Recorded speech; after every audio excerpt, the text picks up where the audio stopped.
You know what? It's that one time of the week that I absolutely love, that I absolutely adore, where I get to yell at you and say, "Get off my lawn," with the Dave 101.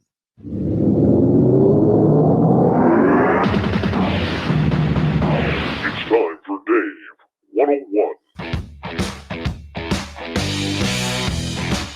Open up the door, it's Dave! Ooh, Dave, D-A-V-E! Dave's not here! Dave's the killer! Yeah! Dave's the killer! Dave's a mess. Let us enlighten you tonight on the world that we live in when it comes to the paranormal, supernatural, and cryptids. Maybe throw in a little UFOs there as well. And it is belief. What are we allowed to believe? Why do we get questioned so hard on what we've seen, what we've experienced, and the reactions that we've had to the encounters that we proclaim to be true? Now, in this field of study that we study each and every day, there are charlatans, there are people out there looking for their 5, 10, 15 minutes of fame. But outside of that minority of people who just want a little bit of podcast time, radio time, YouTube time, or television time, there is a plethora of people out there who have had real, true experiences where all they want to know is what is happening to them. However, there are so many critics out there, whether they are skeptics, whether they are non-believers, whether they are just people who are wanting to poo-poo any type of reaction that we have to the phenomena, that are willing to go that extra mile to make sure that they know that you are a fraud because you saw a Bigfoot, or you saw a ghost, or you saw a UFO. There is way too much of it in this field, and yet I don't really understand why. This field has grown exponentially since the social media realm took over 20 years ago because of people's stories. They wanted to connect to those who had similar or differentiating experiences with those who were maybe studying it. It allowed people to grow together. Sure, there were people out there making things up for book sales, television sales, movies, whatever it may be, conferences, wherever they could maybe make a quick buck. But for the most of us, we have had experiences that we cannot explain. We have experiences that have pushed us to the limits where it's cost us friends, it's cost us jobs, it's cost us time, it's cost us a little bit of everything, even a little bit of who we are. When you have an experience with something supernatural or something that's a part of the phenomena, it changes you. And sometimes it's for the better, and sometimes it's not. What do you mean by this, Dave? Well, let me explain. When you have something standing right in front of you that is not supposed to exist, yet your own two eyes are seeing it, it changes you because it opens up your mind to what else could be out there. I remember the first time I encountered Sasquatch. I was very excited. I called my dad up and I said, "Dad, you're not going to believe what just happened to me." And he's like, "What?" I said, "My buddy and I were out in the forest behind his yard and we saw two Sasquatch." "No, you didn't." "Yes, Dad, I did." "No, you didn't." "Don't tell me that crap. I got no time for that crap." And I said, "Dad, why the hell would I call you saying that I did if I didn't?" And it led to a few expletives with me eventually hanging up the phone because I was so angry that my own father wouldn't believe me. Look, there are going to be people who don't believe in what we do. But it's even worse when the people you love, you trust, tell you didn't see what you see. It's heartaching, it's gut wrenching, and it hurts deep down to the core where you never forget that pain. It's emotional, it's traumatic. Then you have to deal with the online skeptics. Show me proof. Give me the proof of what you saw. Where's the photograph? You have an iPhone with you. You got a smartphone. Why didn't you take a picture of it? Well, number one, I wasn't prepared for it. Number two, by the time I pulled out my phone, it was gone. You didn't see anything. I've heard that story a million times, and I don't need to hear that story anymore. Who's had that happen to them? Probably all of us who've had a strange encounter or experience. But why the negativity that goes along with it? Why do we have to be so curt and so trite to people that when we have an experience of something phenomenal, that we can't share it with people? Why? Well, there's a number of reasons. Number one, maybe they're scared. Okay. Those who are not involved in this field have a real fear of what we are doing. We are dealing with nightmares, people. It may not be a nightmarish situation, but we are dealing with things that go bump in the night that scare people. This is right out of a suspense horror movie type of phenomena.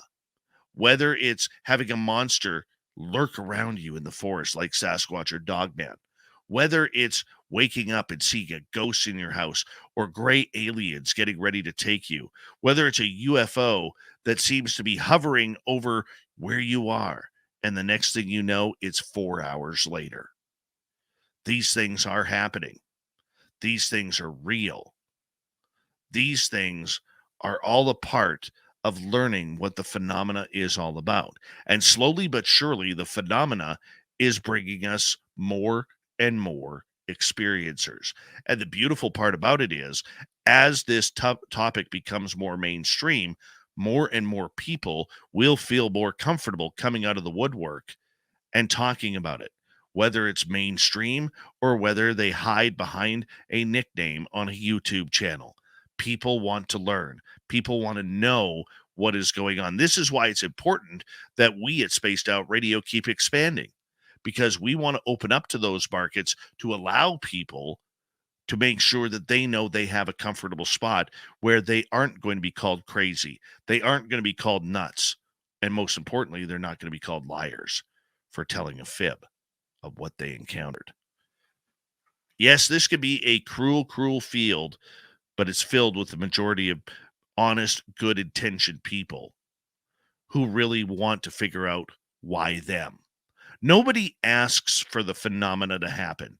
Nobody asks to see UFOs. Nobody asks to go up on a spaceship and look beside them and there's their children. Nobody asks to encounter Sasquatch. Nobody asks to live in a haunted house or work at a haunted property. Nobody asks for a near-death experience or all of a sudden having out-of-body experiences or premonitions or anything to go along with anything that would be considered weird by the mainstream. It changes you because it now gives you a direction of where you need to look. It makes things like the hockey game on TV or the latest football game, the World Cup, which isn't a sport anyways, okay? Or maybe watching your favorite television show, it makes it all irrelevant.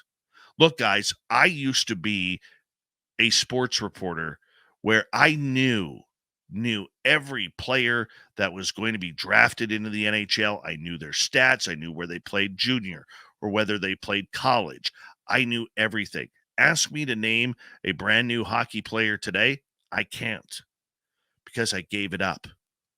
I gave up something that was extremely important to me in order to learn about all of this, because this became all encompassing. It became part of who I am. It was like it invaded my veins and my blood system and pushed right through everything that I needed to learn about the phenomena and what was going on around me. Many of you are like that too. I used to be a very extroverted person, having parties at my house or get-togethers almost every weekend because I wanted that house where everybody felt comfortable. That if somebody needed to have a few extra drinks, they had a place to crash for the night. That was my house. Now I'm introverted. Don't trust people fully because one thing I've learned since turning this corner into the unknown, it's hard to trust and take people at their words because somebody out there just wants to bring you down for what you believe in. Case in point, let's go to our own community. Where on this show, we have had critics who come into our chat room or come in to make comments on social media or write these terrible blogs about what we do and the guests that we have. There is no proof. You can't sit there and say that you're in communication with aliens. That's not right. Our Keith Andrews, one of our favorite guests, takes a lot of that heat because people don't understand what it's like to be in our Keith's shoes. And the point of this show, and it's always been part of our mantra, is we believe everybody because I nor you have ever stood in every person's shoes. And you know what? There's nothing wrong with belief. Now, many who preach science in the scientific community will disagree with that. But you know what? They have no idea what proof is either. They really don't. That's how I counter the argument when people say, show me proof. What is proof? Show me what proof is. Is it a photo? Can't trust that. Can be photoshopped. Is it a video? Can't trust that because editing programs today are so accurate that you're not going to be able to tell unless you look digitally inside.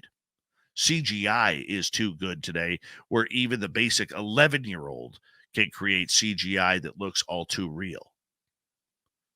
Never mind us old fossils like me who sit here and struggle to put a 10-second video together, and it takes us 4 hours. This is the truth. The question is, what is proof? They don't believe the scratches. They don't believe the scoop marks. They don't believe the red spots on the skin where it looks like someone or something was grabbing you and holding you down. They don't want to believe that. That could be caused by anything. So my question to all of the skeptics out there is, what is proof? You don't believe anecdotal evidence, even though it is still the top evidence. And none of them will give you an answer as to why anecdotal evidence can put someone away in prison for life or the death penalty in the United States or elsewhere. Yet, when it comes to UFOs, cryptids, ghosts, nobody accepts it. Can't accept it. The mind is not trustworthy. The eyes and the memory are not trustworthy. Well, we have other witnesses. Doesn't matter. Your story's not trustworthy. So if we can't trust a person's word, can't trust video, we can't trust audio, we can't trust photographic evidence, how the hell are we going to prove anything? So I ask you again, Mr. Skeptic, what is proof? How do we prove that this is something that is going on if you don't want to believe what is going on? See, that's where the skeptics fail. That's where they get a little upset. Well, there's been people in prison who wrongfully because of anecdotal evidence of eyewitness testimony. True. But if you got 2 people, 4 people, 8 people, 20 people saying the exact same thing, then you have something different. This community needs to open its eyes. It needs to learn about itself. It needs to start accepting a little bit more. Acceptance will never hurt us. It may push us further, but you still have to watch out for the people who are seeking that 15 minutes of fame, no matter if they're researchers or experiencers. That is your Dave 101. Do me a favor, leave a comment below. Let me feel, if you watch this on YouTube, Let me feel what you're thinking.